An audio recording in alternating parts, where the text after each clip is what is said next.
आप जानते हैं कि भारत के अंदर लगातार मोहल्लों के नाम बदले जा रहे हैं, चौक चौराहों के नाम बदले जा रहे हैं। तो फिर कानून कैसे बच जाता? कानून के नाम भी तो बदलना जरूरी थे। इन कानूनों के नाम बदलने का प्रस्ताव रखा गया है। आईपीसी और सीआरपीसी को बदल करके उनका क्या नाम रखा जाएगा, उसके ऊपर चर्चा चल रही है। और आपको ये जो 3 नाम मैंने बताए, भारतीय न्याय संहिता 2023 बिल, भारतीय नागरिक सुरक्षा संहिता 2023 बिल और भारतीय साक्ष्य अधिनियम बिल, ये 3 बिल हैं जिन पर चर्चा हो रही है। पूरे भारत में चर्चा है। क्या पुलिस के कांस्टेबल से लेकर पुलिस के आला अधिकारियों में, क्या कोर्ट में बैठे हुए जजों में, क्या वकीलों में, सब में चर्चा हो रही है। आप सबको बताने जा रहे हैं कि ये जो कानून है, इन कानूनों का देश को फायदा होगा या नुकसान होगा। लेकिन इन 3 नए कानूनों पर जो भारत के अंदर, खासकर जम्मू कश्मीर के अंदर चर्चा चल रही है, इस पर बात करना बहुत जरूरी था। इस पर चर्चा करने के लिए इस वक्त हमारे साथ जुड़ चुके हैं रिटायर्ड प्रिंसिपल सेशन जज सुभाष गुप्ता। उनसे जान लेते हैं कि ये कानून भारत के अंदर जिस तरीके से लोगों के अंदर इस वक्त रहस्य का विषय बना हुआ है, रहस्यमयी बना हुआ है कि इस कानून के अंदर क्या होगा, और अगर ये कानून पास होता है तो क्या कोई नुकसान होगा, कोई फायदा होगा, ये देखना बड़ा जरूरी होगा। तो चलिए चर्चा करते हैं रिटायर्ड प्रिंसिपल सेशन जज सुभाष गुप्ता जी से।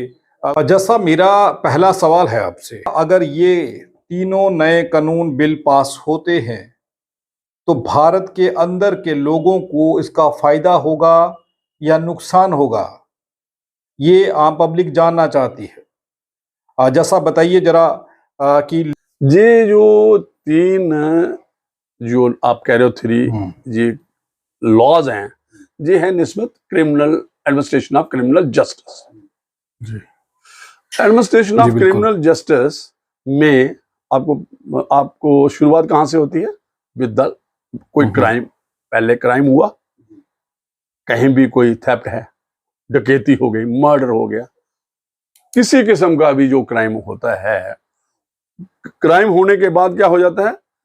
फिर उसकी रिपोर्टिंग होती है, इन्वेस्टिगेशन उसके बाद शुरू हो जाती है, उसके बाद ट्रायल की प्रक्रिया होती है, और ट्रायल के बाद डिसीजन आता है। तो शुरुआत जो है, जो क्राइम होने से है, तो क्राइम जब होगा तो उसके बाद इन्वेस्टिगेशन शुरू होगी, एफआईआर लगने के बाद। तो फिर कोई क्राइम पार्टी जो है, इन्वेस्टिगेटिंग जो एजेंसी है, उसको क्राइम सीन पे जाना है, वहां एविडेंस कलेक्ट करनी है, साक्ष्य इकट्ठा करना है। और प्रोसीजर क्या है? पहले आ गया आपका कि किस किस्म की हमारे पास दंड संहिता है, कि दंड किस किस्म का मिलेगा। अभी इन्होंने क्या किया, वहां वो लफ्ज दंड संहिता, हमने क्या किया, अभी जो चेंजेस आई हैं, जो न्यू बिल्स हैं, अभी प्रपोज्ड हैं, थोड़ा मैं बता दूंगा कि अभी प्रपोज्ड हैं, ये सिलेक्ट कमेटी के पास जाएंगे, ये एक ड्राफ्ट आया है। हाँ, इस पे चर्चा हुई है, इसमें डेलिब्रेशन हुई है, लॉ यूनिवर्सिटी वालों को से बात हुई है, और कहते हैं जो हिंदुस्तान की उसकी यूनिवर्सिटियों से बात हुई है, हमारे हाई कोर्ट्स में से राय ली गई है, और डिफरेंट जो हमारे लॉ स्टूडेंट्स की राय ली है, स्टेट लेजिस्लेचर से ली है, एमपीज भी, मेंबर पार्लियामेंट, उनसे भी बातचीत हुई है, और लॉ कमीशन जो होता है, जो ड्राफ्ट करता है, जो एक हमारा लॉ मिनिस्ट्री है, जो मिनिस्ट्री है, होम मिनिस्ट्री, तो तमाम किस्म के लोग इनमें से पहले डेलिब्रेशन होकर एक ड्राफ्ट बन के पार्लियामेंट में इंट्रोड्यूस किया गया है। आपको ये जानकारी होगी, अमित शाह जी ने ये इंट्रोड्यूस किया है। किया गया है, जैसे मैंने कहा, 3 चीजें हैं कि कैसे एफआईआर लगनी है, उसके बाद पहले क्राइम होगा, एफआईआर, इन्वेस्टिगेशन, फिर ट्रायल, फिर डिसीजन, ये एक मुक्तसर में है। तो पहले आ गया हमारे, पहले था brand Indian penal code. Penal लफ्ज होता है दंड देने वाला। इन्होंने क्या न्याय किया है, अभी क्या किया, भारतीय न्याय संहिता। फिर आ गया एक और, उसको दूसरा क्या है, भारतीय नागरिक सुरक्षा संहिता, जी आ गया क्रिमिनल प्रोसीजर कोड। और तीसरा आ गया साक्ष्य चाहिए हमें, एविडेंस, इंडियन एविडेंस है। ये मैं बता दूं ये आपको, एक मैं बात क्लियर करूंगा, सभी जो आपके दर्शक हैं जो भी इसमें हमारे हैं, जिनको ये इंफॉर्मेशन, जैसे लॉयर्स हैं, जैसे हमारे जजेस हैं, लॉ स्टूडेंट्स हैं, जो इस पे आम नागरिक जो इसमें भाग लेता है, पॉलिटिकल लोग हैं, मेंबर पार्लियामेंट है, असेंबली वाले लोग हैं, जो इंटेलेक्चुअल लोग हैं, उनके ये मैं एक बात बता दूंगा कि ये जो भारतीय जो नए प्रपोज्ड बिल्स हैं, इसमें काफी चीजें न्यू आई है। अभी आप कहोगे क्यों आया है, लॉ चेंज क्यों होता है, तो आपको पता है हमारा संविधान भी वक्तन वक्तन चेंज हुआ है। चेंज क्यों हुआ है? क्योंकि सोसाइटी इवॉल्व हो रही है, मॉडर्नाइजेशन आ रही है, लोगों की कॉन्स्टिट्यूशन, संविधान पे नई बातें होती हैं कि हमारा राइट क्या है, लोग अपने राइट की बात करते हैं। पहले एक टाइम पे मैं थोड़ा सा संविधान के बारे में बोलूंगा 2 मिनट पे बात में, ताकि आपको थोड़ा सा संविधान में आप देखो कितनी चेंजेस आ गई।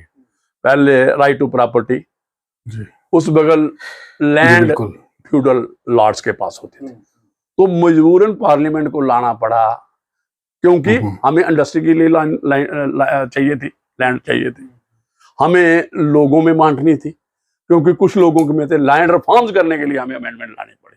तो ऐसे ही काफी अमेंडमेंट उसमें भी हुई, लैंड रिफॉर्म्स हैं, जो आप आर्टिकल देखोगे 21 है, हम बराबरी में कहां से चला, और लास्ट में केशव नंद भारतीय, जो भारतीय केस है केशव नंद, उसमें जो एक डॉक्ट्रिन बना कि जो कॉन्स्टिट्यूट बेसिक स्ट्रक्चर है कॉन्स्टिट्यूशन का, प्रेम्बल है, फंडामेंटल राइट्स हैं, जुडिशियल रिव्यू है, ये इनके बारे में चर्चा हुई। कहां से पहले हमारी सोच पार्लियामेंट की लिमिटेड थी, लिमिटेड लॉ बनाती थी, वहां भी एक्सपेंशन हुई, और सुप्रीम कोर्ट, हाई कोर्ट की जजमेंट आने से भी लॉ इवॉल्व हुआ। ऐसे ही ये जो आज इसमें चेंजेस आ रही हैं, एडमिनिस्ट्रेशन ऑफ क्रिमिनल जस्टिस के लॉ बन रहे हैं, ये वक्तन सोसाइटी की एक डिमांड रही है, और इसको कॉन्स्टिट्यूशनल पैनल करने के लिए जजेस की बहुत इसमें हुई है। उन्होंने अपनी जजमेंट्स में जो चीजें लाई हैं आज तक,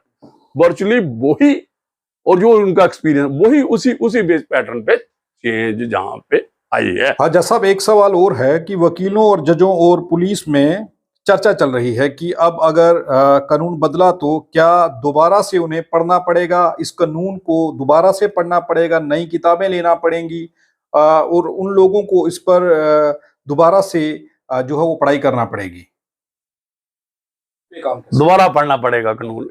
मैंने पहले भी एक ये किया है प्रोग्राम, उसमें मैं ये गया कि वकीलों को ये देखिए, आपको 2019 में 5 अगस्त जहां पे चेंजेस आए, constitution changes I Jammu and Kashmir में, जो आपको मालूम होगा, तो फिर भी यही हुआ, उसमें तो सारा कानून ही जम्मू कश्मीर का बदल गया था। आरपीसी की आईपीसी हो गई, जो हमारे यहाँ पे कानून थे 3, एक कानून जो कुछ कंटिन्यू किए गए, यहाँ के लैंड जो भी है वो उसमें दिए हुए हैं J&K रीऑर्गेनाइजेशन में, कुछ यहाँ से लिए गए, रिपील हो गए, कुछ सेंट्रल एक्ट जहाँ, उस वक्त भी चर्चा थी, जब हम काम में तो उस वक्त सर्विस में था, तो बात होती थी, तो यही जो आप बात कर रहे हो यही वकीलों में होता था, इन्वेस्टिगेटिंग ऑफिसर, लेकिन सबूत हो गया। वहां पे उन्होंने J&K रीऑर्गेनाइजेशन एक्ट में ये डाल दिया था कि अगर कोई डिफिकल्टीज आए 5 अगस्त से लेके 31 अक्टूबर तक, तो उसमें रिमूवल ऑफ डिफिकल्टीज ऑर्डर निकाला इन बिटवीन, तो सारा काम आज स्मूथली है। जम्मू कश्मीर के जहाँ के केसेस भी सुप्रीम कोर्ट जा रहे हैं, हाई कोर्ट में चर्चा हो रही है, और हर एक नागरिक को अभी तो एक जैसा कानून लग गया है, तो इसमें कोई, अभी तो वो तो कानून जगदम लगा था, इसमें तो अभी चर्चा है, अभी काफी टाइम लगेगा, हो सकता है वहां जो कंसल्टेशन हो, लोगों के व्यूज लिए जाएं, कितनी चेंज आती है इसमें। ये जो लॉज हैं, प्रपोज्ड बिल हैं, अभी इस पे काफी चर्चा होनी है। इसको एक्ट बनने के लिए आपको पता है बिल आया, अभी तो स्टैंडिंग कमेटी के पास गया है, वहां पे भी डेलिब्रेशंस होनी है, इंफॉर्मेशन होनी है, उसके बाद जब फॉर्मल बिल आ जाएंगे, उसके बाद फिर चर्चा होगी पार्लियामेंट में, चर्चा के बाद पहले लोकसभा में होगी, फिर पार्लियामेंट में, दूसरे राज्यसभा में होगी, फिर जाके कहीं जो भी उस वक्त इवॉल्व होगा, चर्चा होगी, फिर कुछ हो सकता है चेंजेस भी लाएं, पार्लियामेंट में जो चर्चा है उसके मुताबिक होती है, फिर जाके प्रेसिडेंशियल जब कंसेंट आएगी, असेंट आएगी, उसके बाद फॉर्मल ये 3 एक्ट बनेंगे। जैसा अब क्या कानूनी धाराओं का भी अब बदलाव होगा? क्या कानूनी धाराएं बदल जाएंगी? क्या जो जजों ने और वकीलों ने जो धाराएं पढ़ी हैं, जिस कानून को पढ़ा है, जिसमें 420 आता है, 307 आता है, 302 आता है, 4/25 आता है, जिसके तहत वो लोगों को सजा सुनाया करते थे या फैसला लिया करते थे, अब क्या इनके नाम बदल जाएंगे? और अगर इनके नाम बदल जाएंगे तो फिर एक मुश्किल शुरुआती दौर में रह सकती है क्या? बिल्कुल बिल्कुल बिल्कुल। देखिए, इसमें मैं आपको जे थोड़ा सा इसमें बता दूं। पहले हम बताएंगे कि जो हमारा जो है, ये जो आपका न्याय, भारतीय न्याय संहिता में क्या चीज, जो पहले हमारा इंडियन पिनल कोड होता था। मैं एक बात क्लियर कर दूं कि इसमें कोई चेंज, जो डेफिनेशन थी उसमें आज तक कब का कानून है, मुझे लगता है कि काफी 1860 का है, जो आपका इंडियन पिनल कोड था। आज कितने हो गए? 150-200 साल हो गए। लेकिन इसमें कोई कहेगा कि डेफिनेशन में कोई गलती है, कुछ नहीं है। हाँ, सोसाइटी में चेंज हुई, मॉडर्नाइजेशन हुई, नए लोगों के हक इंटरप्रिटेशन हुई, सुप्रीम कोर्ट ऑफ इंडिया ने नई बातें की, नई जजमेंट्स आई, उसके मुताबिक मजबूरन, मैं ये कहूंगा मजबूरन, जो सोसाइटी की लॉ कैसे बनता है, सोसाइटी की डिमांड आती है। लॉ किसके देख के बनाते हैं? जो एक लॉस्ट आदमी गांव में बैठता है, उसको देख के बनाते हैं कि ये विक्टिम है, एक्यूज्ड है, इसको के साथ इंसाफ कैसे करना है। तो उस बेस पे लॉ बनते हैं। तो आपकी बात आ गई कि कौन कौन सी चेंजेस आई, तो जो आप देख लो समाज में क्या क्या हुआ, उसी पे बात होगी। पहले आपका ये चर्चा होती थी, सबसे बड़ी बात होती थी कि भाई, कि जहां जब पॉलिटिकल जे होते थे, डिस्कोर्स होता था, डिबेट होती थी, तो कोई बात करता था तो दूसरी पार्टी, पॉलिटिकल पार्टी, दूसरे को जो पावर में हो, जो उस वक्त जिसकी गवर्नमेंट है, वो कहती है ये जो स्टेटमेंट है, that is this amounts to sedition, ये देशद्रोह है। देशद्रोह नहीं होता था। देशद्रोह की डेफिनेशन जो वो थी, वो कॉलोनियल डेफिनेशन थी। वो 1860 के कानून के मुताबिक या कुछ और था। वो गवर्नमेंट के अगेंस्ट जो बात करेगा, वो एक स्टेटमेंट, जो हुकूमत उस वक्त होती थी, गवर्नमेंट जिसकी होती थी, वो पॉलिटिकल पार्टी दूसरे पॉलिटिकल पार्टी को नीचे करने के लिए, आपको हिस्ट्री पढ़ लेना, जो भी पॉलिटिकल हिस्ट्री है जो इंडिया की। अभी क्या किया उन्होंने कहा सेडिशन क्या होगा, जो इंडेंजर करेगा, जो खतरे में डालेगा sovereignty, integrity, unity of India, not of A political government which is in power, इनकमेंसी वाली वो वाली बात नहीं होगी। जी एक चेंज आई है। हाँ, उसमें मोड़ दिया है कि अगर कोई इलेक्ट्रॉनिक मोड से करता है, वो बातें करता है और उससे आर्म्ड रिबेलियन होता है, मैं किस किस्म का विद्रोह, मतलब उस किस्म का, और उसकी जो है हायर साइड पे होना चाहिए, एपरेंटली लगना चाहिए। ये नहीं किसी ने बात की कि डाइवर्सिटी है, India is a polity of diverse people, different cultures, religious different है, फेथ इज डिफरेंट है, आर्ट एंड कल्चर डिफरेंट है हर एक का। और आपने जो देखा है, क्रॉस क्रीड पे कोई बेस पे अगर कोई किसी दूसरे को, वो वाली बात नहीं होगी। हमें किसकी देख रही है? सॉवरेनिटी एंड हेट्रेड कोई क्रिएट नहीं करे अमंग डिफरेंट कम्युनिटीज। ये जो बातें हैं, इनको अगर कोई करता है हेट्रेड, और ऐसा लगता है कि वो इंडिया की सॉवरेनिटी, इंटेग्रिटी जो कॉन्स्टिट्यूशन में, संविधान में, प्रियम्बल में दी हुई है, अगर उसको इंडेंजर करता है, उसके बाद ये सेडिशन वाला रूल ये एक्सपैंड किया गया।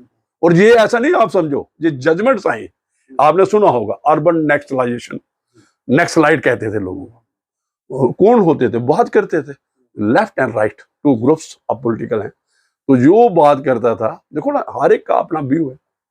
हाँ, जब तक व्यू में रहना चाहिए, डिस्कशन है, लेकिन उसको अगर आपने आर्म्स, मतलब बुलेट देन बैलेट कि अगर स्टेज पे ले जाता है कोई, तो वो बन जाएगा unity, sovereignty and integrity of India के खिलाफ। तो उस किस्म के लोगों को आप उसके खिलाफ ये चेंजेस आए, ये कोई मतलब वो ये चेंजेस मेरे मुताबिक जो मतलब कोई उस किस्म की नहीं किसी। तो नेक्स्ट आ गया मॉब लिंचिंग।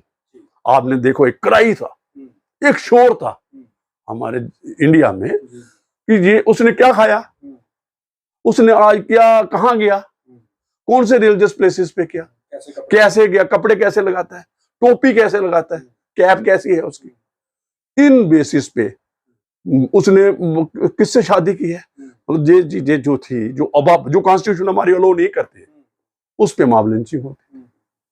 मॉब अभी मणिपुर में देख लो आप इंसिडेंट, वहां पे इतनी ग्रुप्स जो इन्वॉल्व हैं जिनमें वो है, तो वहां पे मॉब लिंचिंग हो रही है। एक ग्रुप जा रहा है, एक अनलॉफुल असेंबली बन जाती है, राइटिंग, और दूसरे को कर देते हैं, किलिंग हो जाती है, मर्डर हो जाता है।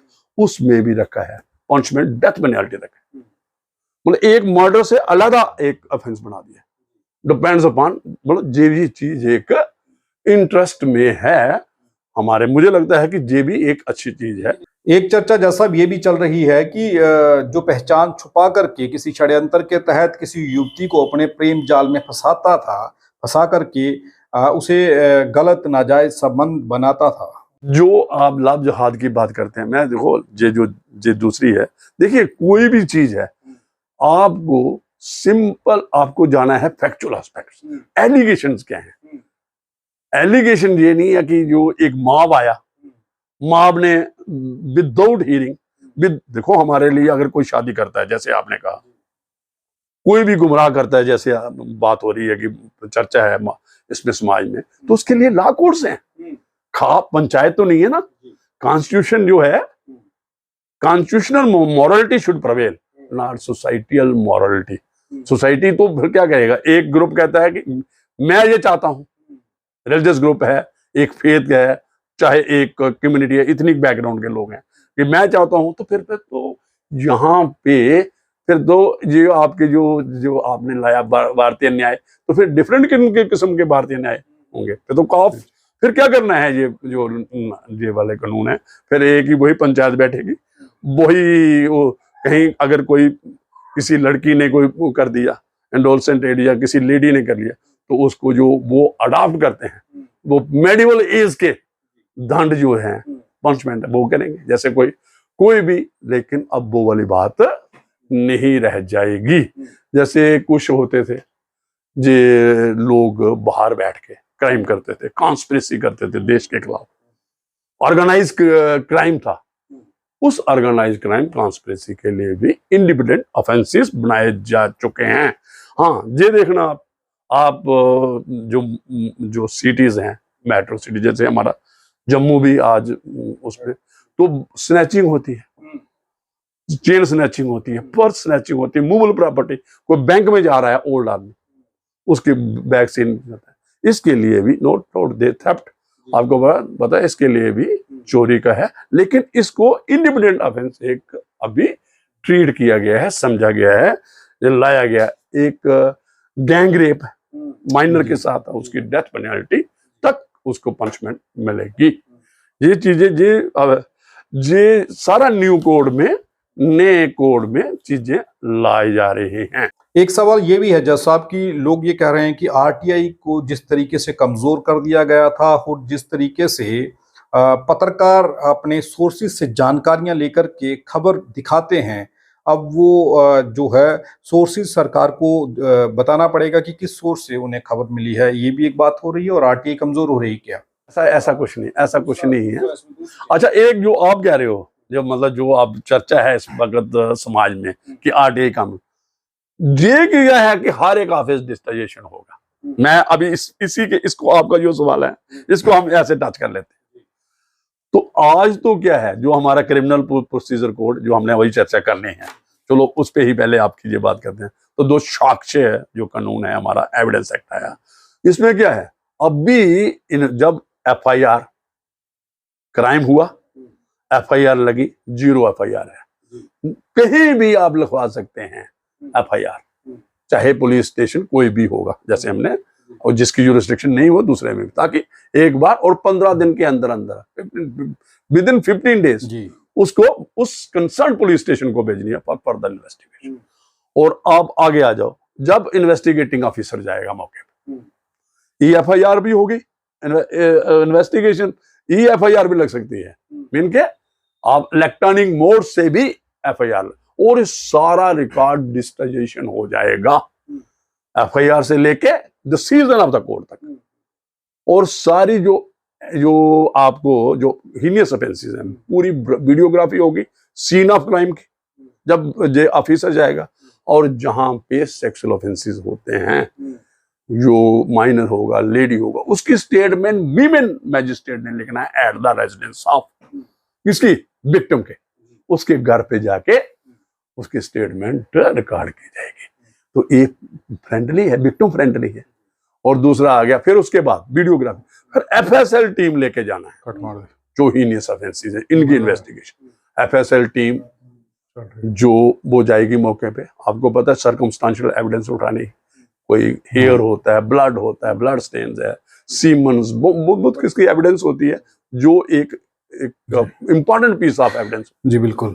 फिंगरप्रिंट्स होती है, हैंड राइटिंग्स होती है, ये सारा जो कलेक्शन के FSL टीम भी रकम है। और आपको बड़ा इंटरेस्टिंग है, जैसे बात हो रही है, हमने सुना है कि ये जो FSL ये जो एक्सपर्ट्स हैं, जो हमारे बच्चे हैं, इनके एम्प्लॉयमेंट में 33,000 और यूनिवर्सिटी बनेगी, जो एक यूनिवर्सिटी जो फोरेंसिक साइंस को डील करके बच्चों को पढ़ाएगी और उसमें एम्प्लॉयमेंट के साधन बढ़ेंगे। तो वो भी है, क्योंकि आपको पता है तो जब इन्वेस्टिगेटिंग FSL टीम ने जाना तो टीम से ज्यादा चाहिए, और इन्वेस्टिगेटिंग एजेंसी को भी इंडिपेंडेंट करना पड़ेगा एक दिन इनको, क्योंकि इतने लोग एक्सपर्ट चाहिए इनको जो इन्वेस्टिगेशन करेंगे। और चार्जशीट कितने दिन के अंदर अंदर पेश करनी है, 90 days from the date of registration FIR। तो 90 डेज में इन्वेस्टिगेट कितने FIR लगते हैं आपको थाने में, एक पुलिस स्टेशन में, जहां पे तो वो सारी FIR वहां जाएंगी।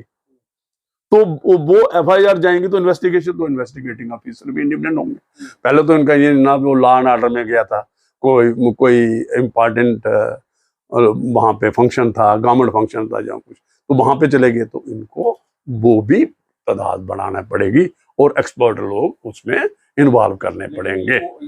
इस कानून के बाद एक बात कही जा रही है कि लोगों को जल्द जो है वो फैसले लोगों के होंगे। अगर ये होता है तो जज साहब जजों के ऊपर, वकीलों के ऊपर बर्डन आएगा, उनके ऊपर जिम्मेवारियां बढ़ जाएंगी, और आपको नहीं लगता कि संख्या कम है, काम कैसे होगा? जजेस भी बढ़ेंगे ना, प्रोसिक्यूशन ऑफिसर बढ़ेंगे, जजेस भी स्ट्रेंथ, इंफ्रास्ट्रक्चर बढ़ाना पड़ेगा, कोर्ट्स का भी बढ़ाना। हाँ, ये आपकी बात है, चार्जशीट आ गई विद इन 90 डेज। हाँ, अगर इसको बढ़ाना है तो कोर्ट से 90 डेज और भी मिल सकते हैं।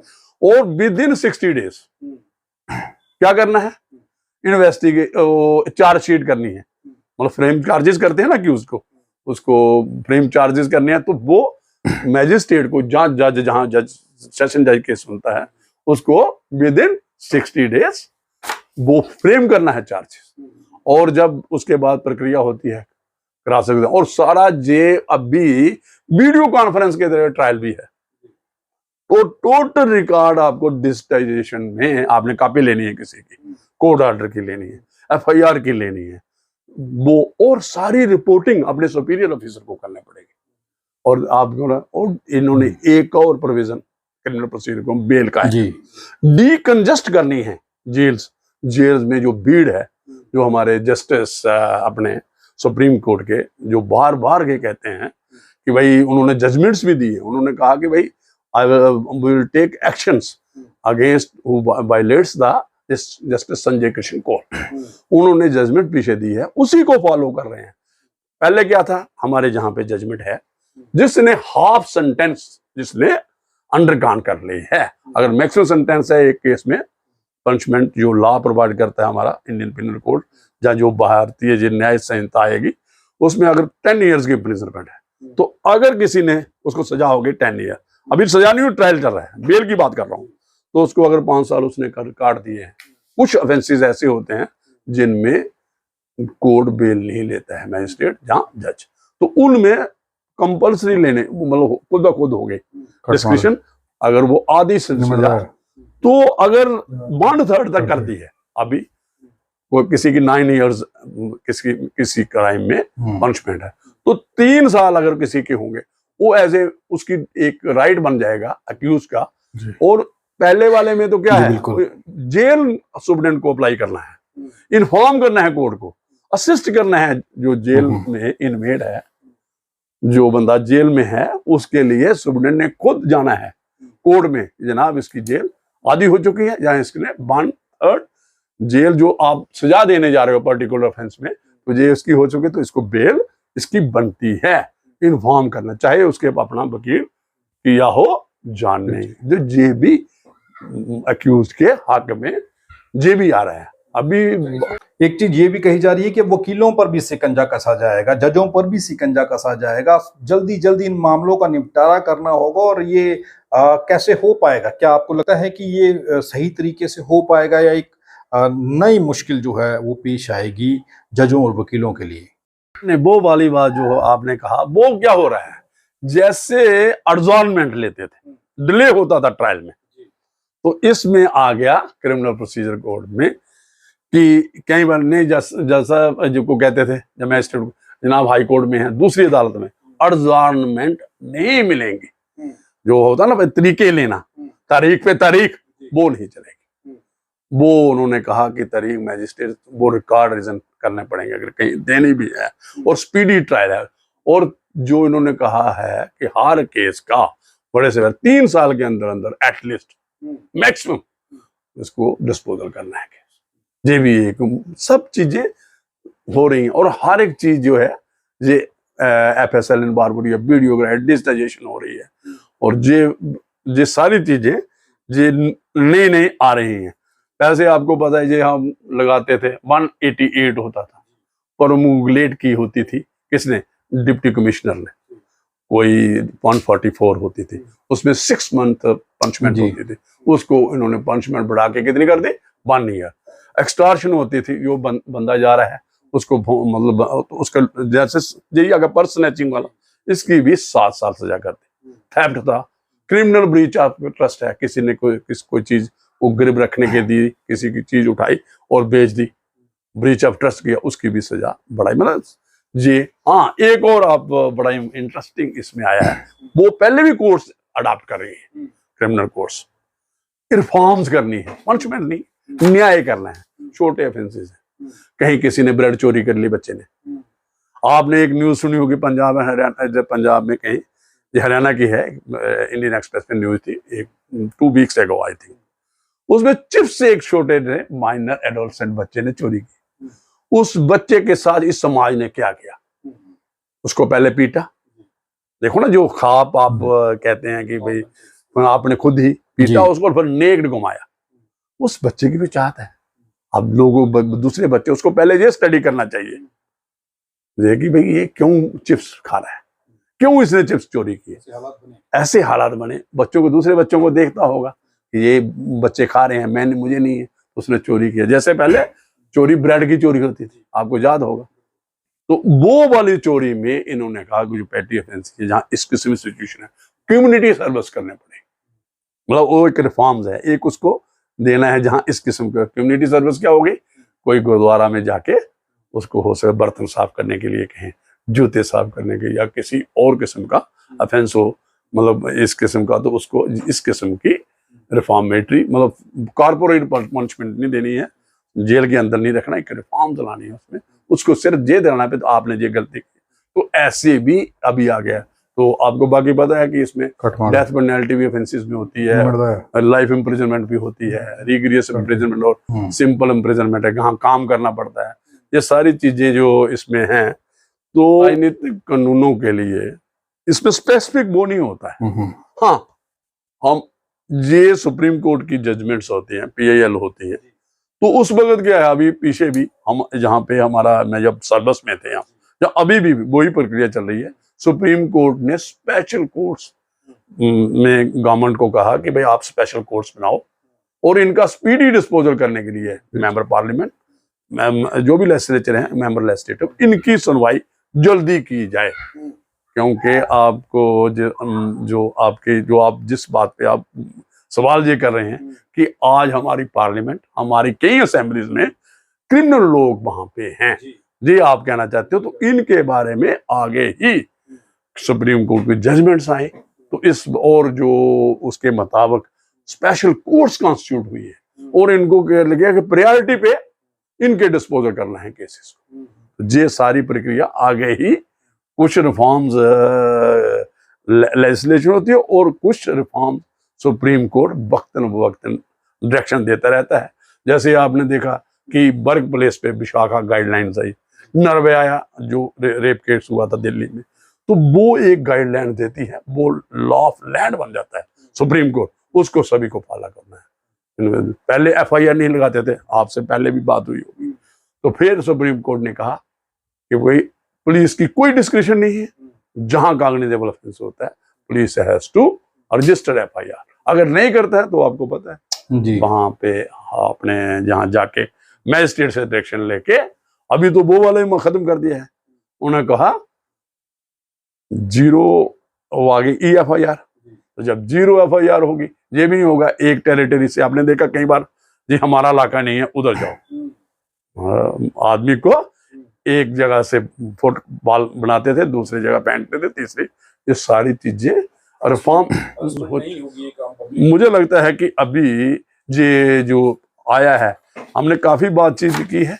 हाँ जी, एक आपकी बात होगी, मैंने जो ऑब्जर्व की है, आपने ये एक है, आप लोग कहोगे जहाँ एक है कि पुलिस रिमांड जो एक टाइम पे 15 दिन था, जो मतलब आज हमारे जो कोड है, तो कुछ स्पेशल ऑफेंसेस है वहां 30 डेज होता था, 30 दिन तक, इसको बढ़ा के 60 और 90 डेज दे दिया है।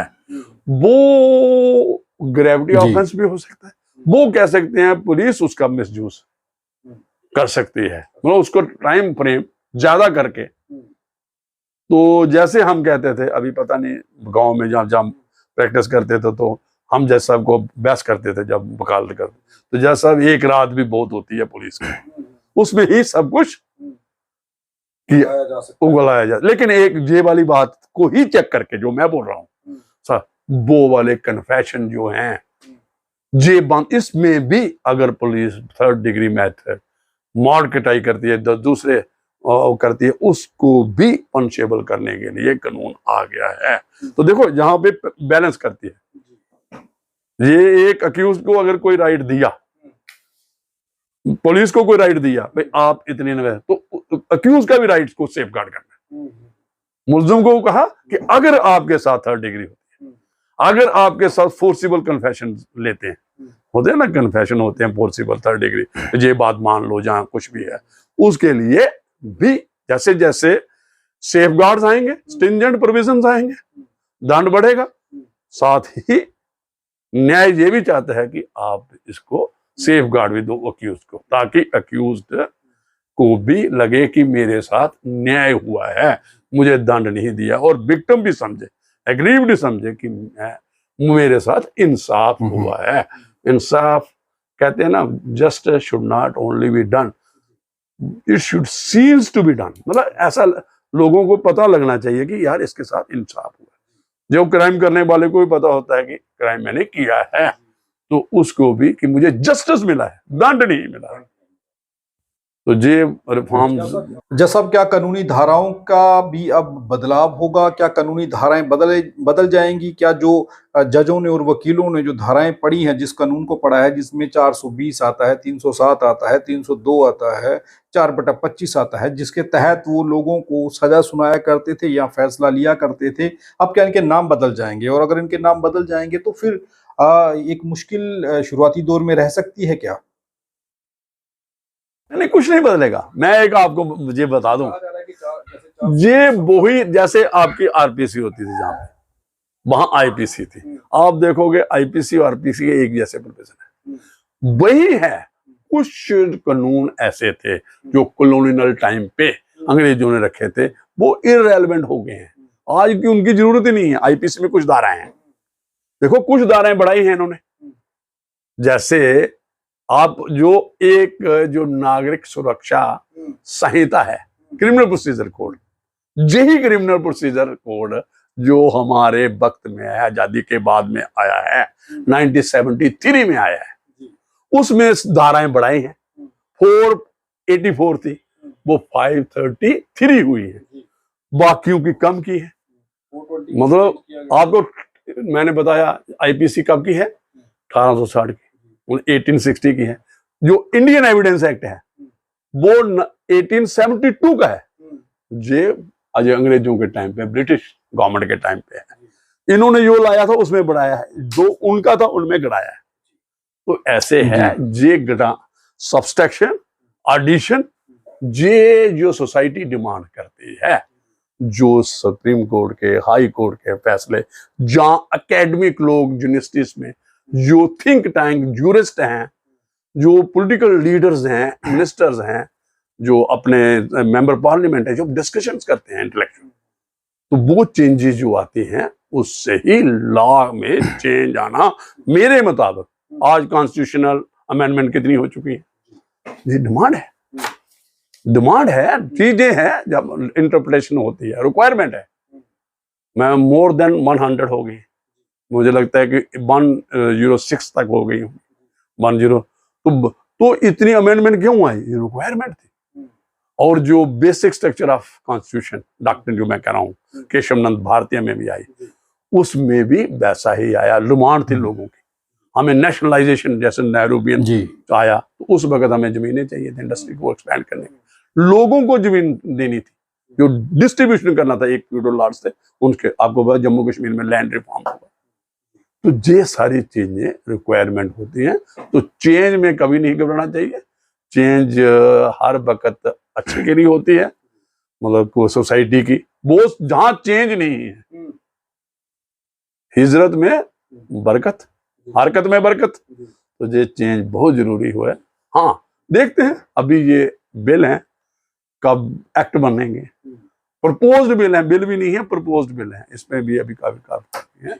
तो बहुत बहुत धन्यवाद जज साहब हमारे साथ बात करने के लिए। आप हमारे साथ जुड़े और आपने लोगों की अंदर फैली हुई भ्रांतियां और कानून, जो 3 बिल प्रस्ताव के लिए रखे गए हैं, जिन पर अभी चर्चा होनी है, पास होंगे या नहीं होंगे, लेकिन इन कानूनों को लेकर के कोर्ट के अंदर, पुलिस के थानों से लेकर के बड़े ऑफिसरों के मेज पर जो चर्चा चल रही है कि अगर ये कानून आते हैं तो क्या वाकई में धाराओं के मायने बदल जाएंगे, और जो भ्रांतियां चल रही हैं उन भ्रांतियों पर जो लोग सोच रहे थे, आपने बखूबी उन लोगों को मेरे ख्याल से जो बताया है उन्हें समझ आ जाएगा। और देखने वाले हमारे व्यूअर्स हैं, मेरे ख्याल से उन्हें ये समझ आ गया होगा कि ये फायदेमंद होंगे या नुकसानदायक होंगे।